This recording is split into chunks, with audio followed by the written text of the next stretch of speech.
8h43 da manhã, o Jornal da Bandeirantes Gente recebe nesse momento o secretário de Segurança Pública de São Paulo, Guilherme Derrite, em uma videoconferência para conversar conosco a respeito das questões ligadas à segurança pública. Secretário, seja bem-vindo. Nós noticiamos aqui desde o começo do ano o trabalho da polícia de prisão daqueles criminosos que deixaram as cadeias no fim do ano com autorização da justiça para a chamada saída temporária e ou descumpriram a medida, teve um que estava até andando de jet ski aí por represa, ou cometeram crimes e aí foram presos imediatamente. Houve uma parceria do Tribunal de Justiça com a Secretaria de Segurança muito exitosa, que ajudou nesse monitoramento e fez com que a polícia tirasse de circulação criminosos que estavam prontos para agir novamente.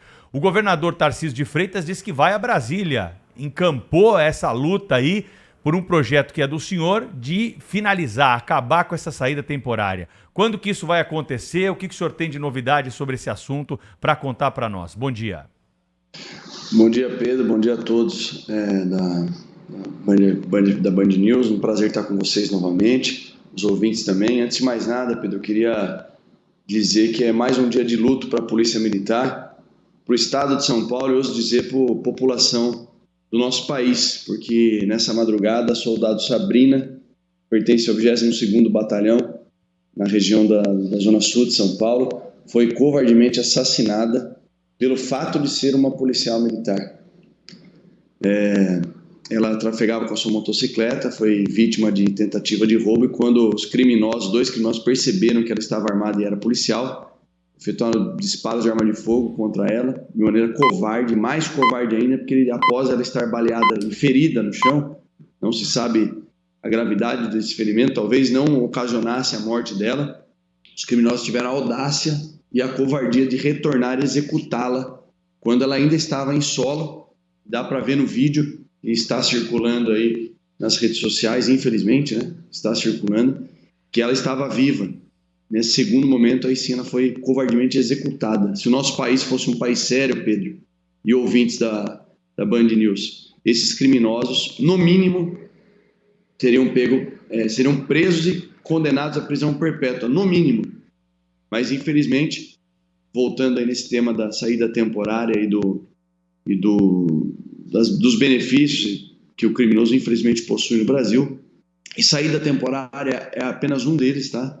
A saída temporária, ela pertence a um conjunto de fatores que levam ao estado de impunidade que o Brasil se encontra hoje, que ninguém aguenta mais, e não se respeita o instituto da prisão, que é um mecanismo que protege a sociedade dos efeitos nocivos de criminosos que, infelizmente, são defendidos por boa parte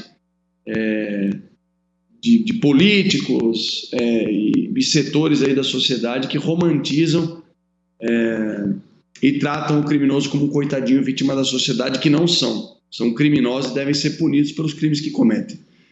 Então, um dia muito triste para a gente, muito triste mesmo, como eu falei, não só para a segurança pública, para a polícia militar, mas para toda a sociedade paulista e brasileira.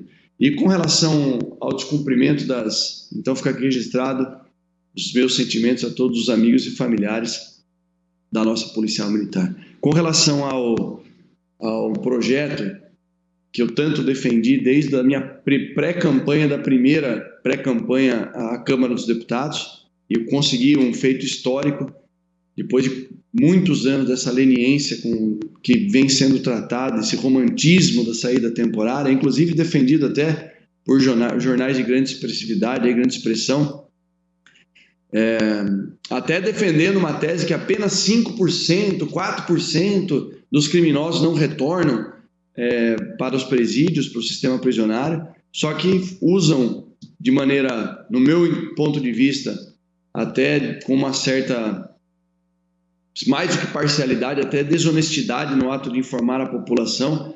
Ele coloca o número 4% para levar a crer ao leitor que é um número ínfimo, e não é, porque em números absolutos são mais de 1.500 só nessa última saída que não voltaram, sem contar aqueles que nós prendemos, porque estavam descumprindo aquilo que a lei determina. E a gente usa como base jurídica, nessa parceria com o Poder Judiciário, uma portaria do DECREM de 2019, que já autorizava as forças policiais a conduzir indivíduos que estavam em descumprimento durante o período que recebe o benefício da saída.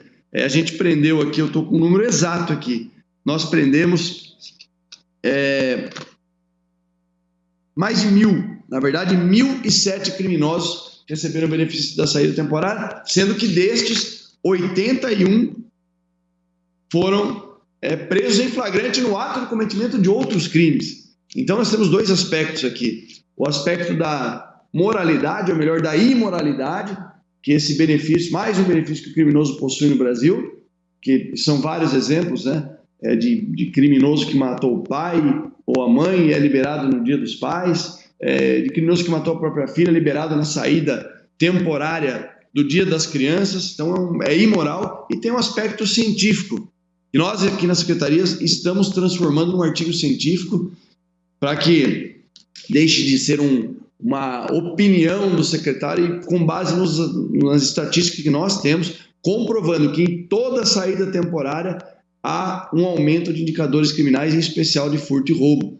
E quando eu levei essa pauta, fez parte do plano de governo do governador Tarcísio de Freitas, as parcerias com o Poder Judiciário, e não é apenas uma, nós temos algumas parcerias em andamento com o Poder Judiciário, exemplo da medida possibilidade do uso da tornozeleira eletrônica para criminosos que são liberados na audiência de custódia. Nós temos aqui até agora 157 tornozelados, sendo que desses 71 por violência doméstica, protegendo as mulheres efetivamente. A medida protetiva deixou de ser uma folha de papel e passou a ser usada uma tornozeleira eletrônica que permite que nós, em tempo real, possamos agora verificar por georreferenciamento a localização do indivíduo, e se ele descumprir alguma medida, e desses 71 monitorados, no total de 157, 8 descumpriram aquilo que a lei determina através de medida protetiva. E quando ele descumpre essa medida, por exemplo, se aproximando da residência da sua ex-companheira, é imediatamente, por um software de inteligência, avisado a Central de Operações da Polícia Militar, que aciona a viatura para realizar a prisão desse indivíduo. E 8 foram presos em flagrante. Eu posso afirmar tranquilamente que nós salvamos 8 vidas de mulheres. E o governador, sabendo tudo isso, colocou no plano de governo, que eu fui o responsável por escrever o plano de governo na parte de segurança pública, e as parcerias começaram a deixar o papel e acontecer na prática. Eu agradeço muito ao Poder Judiciário e ao governador Tarcísio de Freitas, que essa pauta específica da saidinha, nós vamos, em fevereiro, na volta do recesso do Congresso Nacional, em reunião com o presidente Arthur Lira, com o presidente e senador Pacheco, em especial com o senador Pacheco, fazer com que isso seja votado no Senado Federal e se transforme, que a gente possa acabar de vez com a saída temporária de preso no Brasil. Secretário, a situação não parece que vai melhorar, né? O governo federal, que tem tido uma participação ao longo do tempo, né, absolutamente marginal no combate ao crime, isso é uma tarefa das secretarias de segurança dos estados, né, mais das vezes, a gente vê agora assumir o Ministério da Justiça alguém como o ministro Ricardo Lewandowski, que é ninguém menos do que o criador, o pai, aquele que implantou as audiências de custódia, que é essa sofisticação da impunidade no Brasil. Na audiência de custódia, o senhor pode ter esses números, se pudesse compartilhar conosco, né, sobre o percentual de bandidos, inclusive presos em flagrantes, que levados à audiência de custódia são liberados. Tive notícia que é alguma coisa que supera os 70% dos bandidos soltos em audiência de custódia, 24 horas depois de detidos, ainda que em flagrante. E temos um secretário nacional de Segurança Pública, que era o chefe do Ministério Público do Estado de São Paulo, ontem, em entrevista ao Datena, declarando-se um entusiasta da saidinha. Quer dizer, não há o menor perigo disso melhorar, não é, secretário, ou não? Veja bem, eu tenho também várias ressalvas a serem feitas. A questão da audiência de custódia, é bom a gente explicar para o ouvinte o contexto histórico dela. Ela foi implementada, introduzida no nosso ordenamento jurídico, a segurança jurídica de uma ferramenta que corrobora muito com a impunidade no Brasil, foi implementada no nosso ordenamento jurídico por uma portaria do CNJ. Aí eu vejo dois problemas. O CNJ legislando, coisa que ele não tem atribuição constitucional de fazer, e segundo ponto, uma omissão do Congresso Nacional, que deveria ter se posicionado através de projeto de decreto legislativo. Aliás, eu tenho um projeto de decreto legislativo nos primeiros meses do meu primeiro mandato para acabar com a audiência de custódia, que, repito, é uma ferramenta de impunidade dos criminosos, que obriga, ela foi incorporada pelo Pacto de São José da Costa Rica, que é um tratado internacional que versa sobre direitos humanos, mas eles pegaram o que tinha de pior ali e trouxeram para o nosso ordenamento jurídico. Tem vários artigos desse tratado internacional que falam da proteção das vítimas. Isso nunca aconteceu no Brasil. Agora, em alguns crimes, respondendo especificamente sobre um dos pontos da pergunta, a audiência de custódia chega a liberar em São Paulo, no caso de furto e receptação, mais de 40% dos criminosos presos. Aí você pode me perguntar assim, bom, mas veja bem, Derrite, a receptação é um crime de menor potencial ofensivo, de menor gravidade. Pois é, mas graças a essa ferramenta de impunidade é que existe um roubo e furto de celular muito grande. Porque o indivíduo que é pego com o celular roubado, que tem mancha de sangue no celular dele, o celular, por vezes que é roubado, ele é roubado de uma pessoa que na verdade não foi roubo, foi um latrocínio, ou de uma pessoa que foi baleada, enfim. E aí, quando a polícia prende o indivíduo com o celular roubado ou furtado, ele é receptação. Em quase 50% dos casos ele é liberado, menos de 24 horas do ato que ele foi preso. Em alguns estados, como o do Distrito Federal, nós chegamos ao absurdo. Eu lembro dessa estatística porque eu estava no exercício do mandato parlamentar como deputado federal. Do ano de 2020, salvo engano, 78% dos criminosos presos foram liberados na audiência de custódia. Senhores, população que nos ouve, você falar para um policial, seja civil ou militar, ou para um guarda municipal, que dos 10 indivíduos presos pelas forças de segurança, 8 foram liberados em menos de 24 horas, não é passar a percepção de que as forças policiais estão enxugando o gelo, é um tapa na cara da sociedade.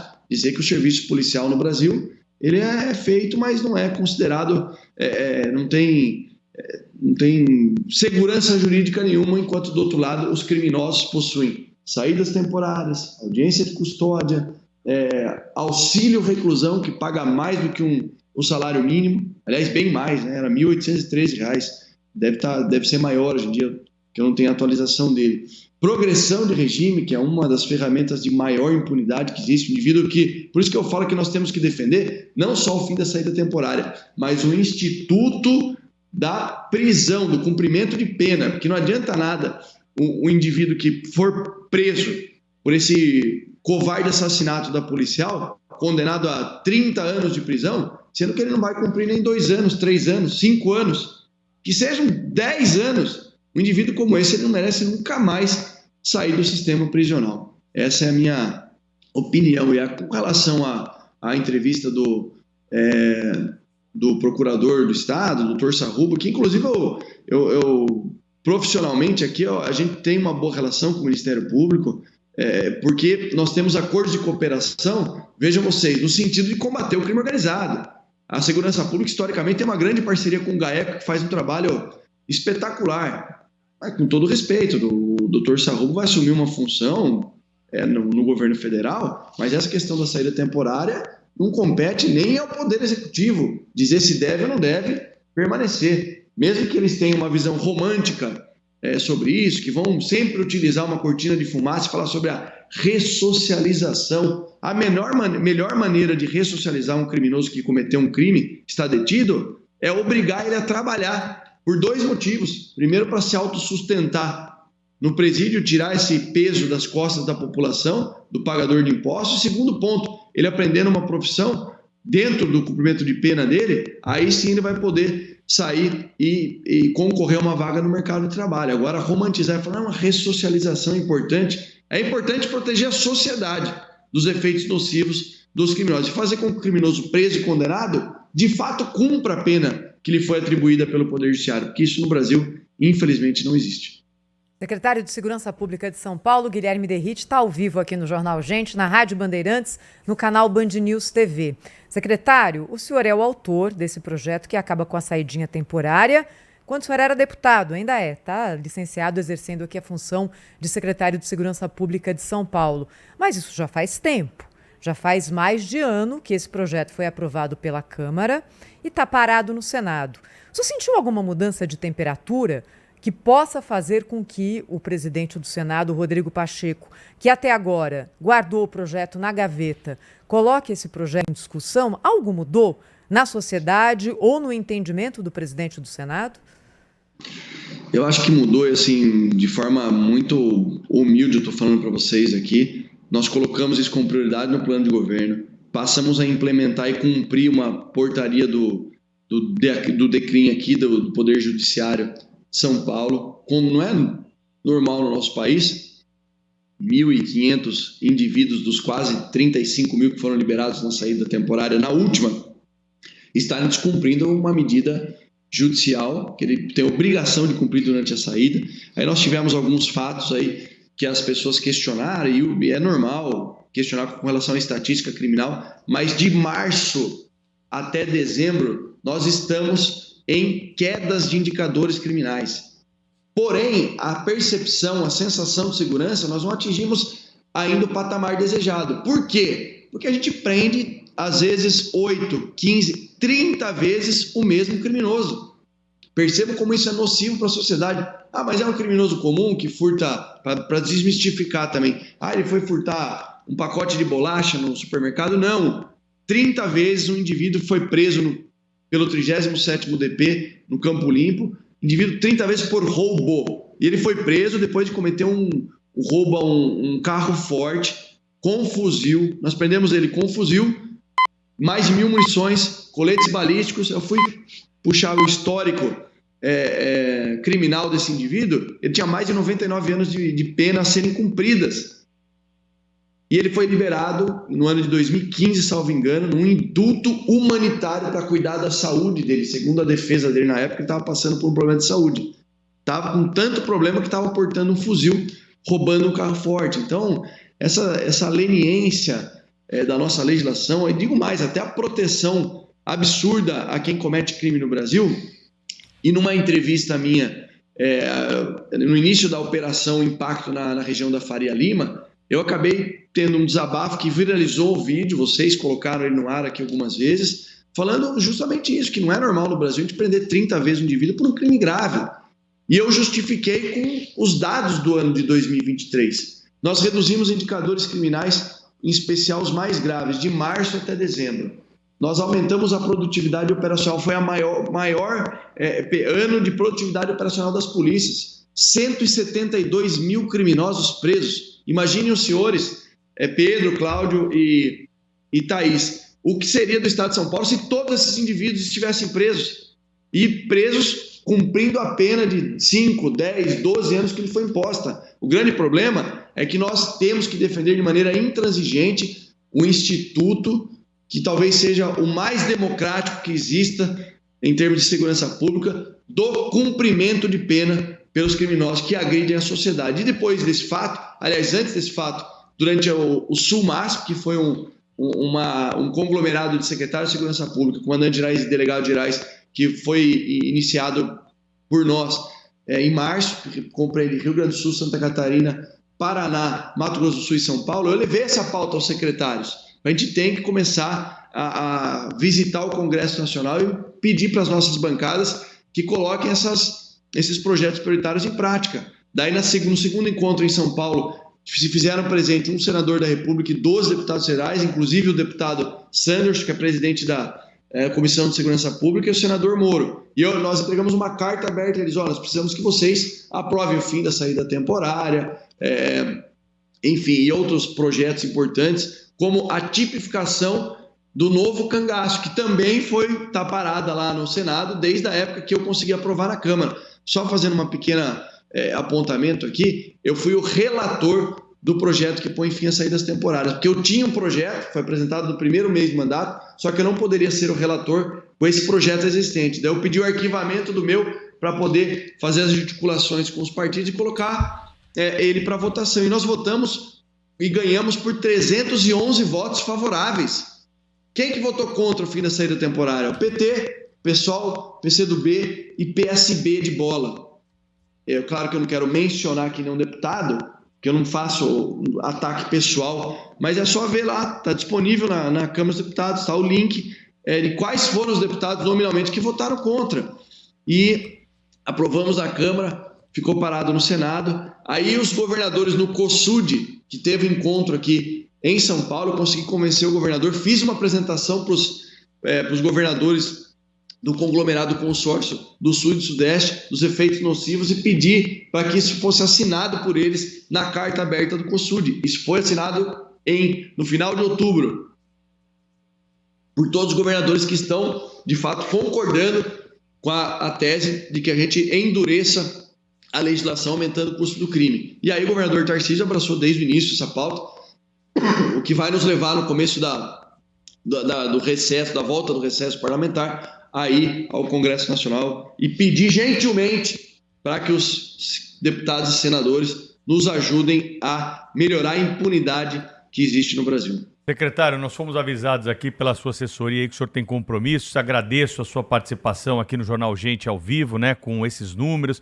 essas informações, e por favor transmita aí à Polícia Militar os nossos sentimentos pelo falecimento da soldado Sabrina Freire Romão, né, que foi cruelmente hoje vítima da violência, caso que a gente já trouxe ao longo da programação logo cedo. Não foi a única, tem um outro policial também, né, num outro episódio, que também, durante a folga, a paisana foi alvo de criminosos. Felizmente, esse conseguiu se dar bem e ela, pela razão de ser policial, foi executada. O policial hoje não tem alternativa, né, secretário? Quando assim, não consegue, tem a missão mesmo de revidar, mas não tem outra alternativa mesmo, não tem como deixar passar, porque se descobrirem que ele é policial, o criminoso não perdoa, porque a legislação é muito frágil depois na punição. Obrigado pela sua entrevista.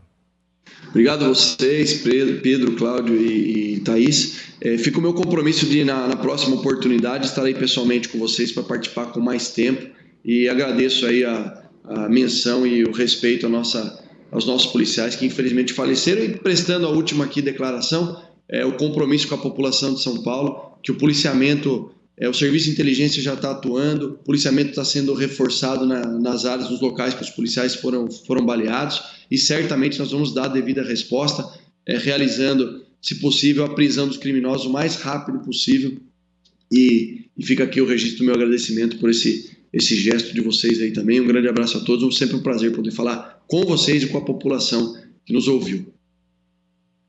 Secretário de Segurança Pública de São Paulo, Guilherme Derrite, esteve conosco aqui no Jornal Gente. 9h05. Daqui a pouco tem mais notícias desta sexta-feira.